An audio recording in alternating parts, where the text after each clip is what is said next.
Good morning children, welcome to Praveen tutorial. आज class 10 की बारी है। वही अर्थमेटिक प्रोग्रेशन का जो इंपॉर्टेंट एंड प्रोबेबल क्वेश्चन चल रहा था, उसी का अगला क्वेश्चन लेके मैं आया हूँ। अब देखिए क्वेश्चन क्या है और उसको करना कैसे है। तो how many multiples of 4 lie between 10 and 250। अब मल्टीपल्स ऑफ 4, अब 4 का मल्टीपल क्या होता है। 4 का टेबल आप पढ़िएगा, 4 1 जा 4, 4 2 जा 8, 4 3 जा 12, 4 4 जा 16, इस तरह से। तो 10 और 250 के बीच, तो 4 3 जा 12, यानी 12 से स्टार्ट होगा। तो ध्यान दीजिए सॉल्यूशन में क्या होगा, जो AP जो होगा सो 12, फिर इसके बाद 16, फिर 20 और फिर डॉट डॉट डॉट, और लास्ट में है 250। तो 250 से पहले क्या होगा, क्योंकि 4 से 250 में आप डिवाइड कीजिए रफ वर्क में, थोड़ा सा डिवाइड करके देख लेना है। जो 250 है इसमें 4 से डिवाइड करते हैं, तो 4 6 जा 24, और यहाँ 5 - 4 1 यानी 0, यानी कितना होगा 4 2 जा 8 और 2 10। अब 2 जो रिमाइंडर बचा, इसी 2 रिमाइंडर को 250 में से माइनस कर देंगे। तो 250 में से अगर 2 हम माइनस करते हैं तो कितना होता है, 248 होता है। यानी लास्ट टर्म इसका क्या हो गया, 248। ध्यान देना है 10 और 250 के बीच में है, बिटवीन लिखा हुआ है। 10 को नहीं लेना है, 250 को नहीं लेना है। वैसे भी लेट सपोज अगर रहता 5 का मल्टीपल, तो 5 का मल्टीपल 10 भी होता है, लेकिन बिटवीन दिया हुआ है 10 और 250, तो 10 को इग्नोर करना है, 10 के बाद बढ़ना है जो 5 का मल्टीपल क्या होगा। अब ध्यान दीजिए, अब यहाँ क्या करना होगा, A हो जाएगा 12 और D हो जाएगा कितना, A2 - A1 यानी 16 - 12 यानी कितना हो गया 4, और ये AN हो गया कितना 248। AN यानी लास्ट टर्म को L से भी नोट किया जाता है और AN से भी नोट किया जाता है। तब AN = L हो गया। तब AN का फार्मूला यहाँ लगाना होगा। अब देखिए, तो AN = क्या होगा 248। अब AN के जगह क्या होता है, A + N - 1 × D = 248। अब इसी में वैल्यू बैठाना है। अब A कितना है 12, अब प्लस N - 1 और D कितना है 4 = 248। अब क्या होगा, जो 4 × N - 1 = 248 - 12। तब यहाँ क्या हो जाएगा, अब थोड़ा सा गौर कीजिए।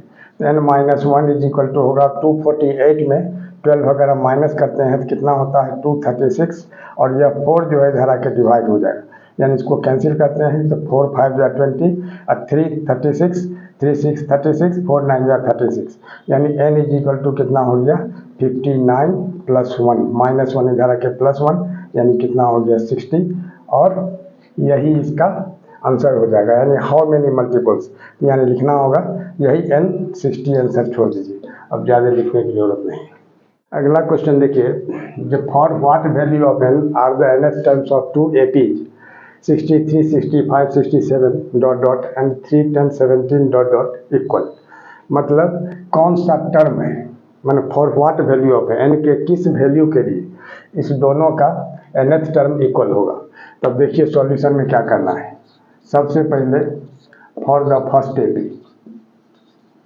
AP जो है, इसके लिए आपको क्या करना है सो देखिए।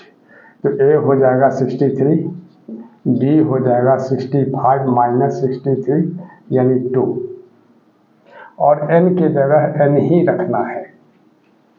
अब देखिए, तब AN = क्या होगा, A + N - 1 × D, ठीक है। अब A के जगह कितना लिखना है 63, अब प्लस N - 1, और D के जगह कितना लिखना है 2, ठीक है। तो यह हो गया आपको फॉर द फर्स्ट AP। अब उसी तरह से nth टर्म निकालना है सेकेंड AP का। तो फॉर द सेकेंड AP, अब सेकेंड AP में देखिए, इसमें क्या है, A हो जाएगा 3 और D हो जाएगा कितना 10 - 3 यानी 7, और N के जगह N ही रखना है। अब फिर क्या होगा, इसी तरह से जैसे इसको किया गया डिट्टो वैसे ही करना है। फॉर द सेकेंड AP हो गया, फॉर द फर्स्ट AP हो गया। अब देखिए, तो AN = A + N - 1 × D, मतलब फार्मूला लिखना नहीं भूलिएगा। अब A के जगह यहाँ क्या होगा 3, अब प्लस N - 1, और D के जगह कितना हो जाएगा 7, क्योंकि यहाँ 7 है। अब आइए यहाँ, अब इसमें क्या कह रहा है, जो nth टर्म दोनों का इक्वल है, क्वेश्चन में कह रहा है, तो उस n का वैल्यू क्या है, तो इसी को इक्वलाइज करके इसका वैल्यू निकालना है। यहाँ अकॉर्डिंग टू द क्वेश्चन में क्या लिखना है, जो 63 plus n-1 into 2 is equal to, यहाँ हो जाएगा 3 अब प्लस n-1 इंटू 7। अब गौर कीजिए, अब यहाँ 63 है और इधर 3 है, तो 3 को उधर अगर हम ले जा रहे हैं तो क्या होगा, 63 माइनस 3 यानी 60 हो जाएगा। यहाँ क्या होगा, 63 माइनस 3 और यहाँ 7n-1 है, n-1 इंटू 7 बोलिए या 7 इंटू n-1, और इधर 2 इंटू n-1 मतलब पॉजिटिव है, इधर आकर नेगेटिव हो जाएगा तो n-1 हो जाएगा। अब 63 में 3 माइनस कर देंगे 60 हो जाएगा, और 7 में से 2 माइनस करेंगे तो कितना होगा 5, और n-1 तो वैसे ही लिखा जाएगा। बहुत क्या करते हैं, 7 को n से मल्टीप्लाई करेंगे, फिर 7 को 1 से, फिर 2 को n से, थोड़ा लंबा प्रोसेस चल जाता है। अब 7x माइनस 2x कितना होता है 5x, तो 7n-1 माइनस 2n माइनस 1 तो 5n-1 हो जाएगा, तो 5n-1, ठीक है। अब यहाँ क्या होगा, ये 5 इधर मल्टीप्लाई है, इधर आके डिवाइड हो जाएगा, यानी n-1 इज इक्वल टू क्या होगा 60/5, यानी 12×5 = 60, और n इज इक्वल टू क्या होगा 12, और ये -1 इधर आके क्या होगा +1 यानी 13, और यही इसका आंसर हो जाएगा। अगला क्वेश्चन देखिए, find the 20th term from the last term of the AP 3, 8, 13 ... 253। बहुत इंपॉर्टेंट क्वेश्चन है, इंपॉर्टेंट प्रोबेबल क्वेश्चंस का तो टैग लगा हुआ ही है यहाँ, लेकिन यह रियली में बहुत इंपॉर्टेंट है। इसमें बहुत स्टूडेंट कंफ्यूज भी करते हैं, थोड़ा सा ध्यान से देखिए कि क्या करना है। जैसे AP यहाँ दिया हुआ है, सॉल्यूशन में थोड़ा ध्यान दीजिएगा। सॉल्यूशन में सबसे पहले लिखना है जो AP क्या है 3, 8, 13 और ... 253। अब देखिए पहले क्या किया जाता था, जो A लिया जाता था इसको, और D लिया जाता था A2 माइनस A1 यानी 8 माइनस 3 5, लेकिन फ्रॉम द लास्ट है, ये बहुत इंपॉर्टेंट मतलब फैक्टर है इसका, थोड़ा सा ध्यान दीजिएगा। फ्रॉम द लास्ट दिया हुआ है, इसका मतलब हुआ कि लास्ट वाला जो है वह A हो जाएगा, यानी A हो गया कितना 253, और D जो है सो A2 माइनस A1 नहीं होके A1 माइनस A2 हो जाएगा, यानी 3 माइनस 8 हो जाएगा, यानी -5, ठीक है। अब इसके बाद 28th टर्म है, तो n हो गया कितना 20, है ना। अब इसके बाद क्या करना है, वही निकालना है।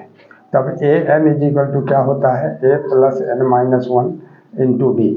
अब देखिए तब n के जगह यहाँ 20 लिखना है, तो a20 is equal to a यानी 253, अब प्लस n-1 यानी 20 - 1, और d के जगह कितना हो जाएगा, गौर कीजिए -5।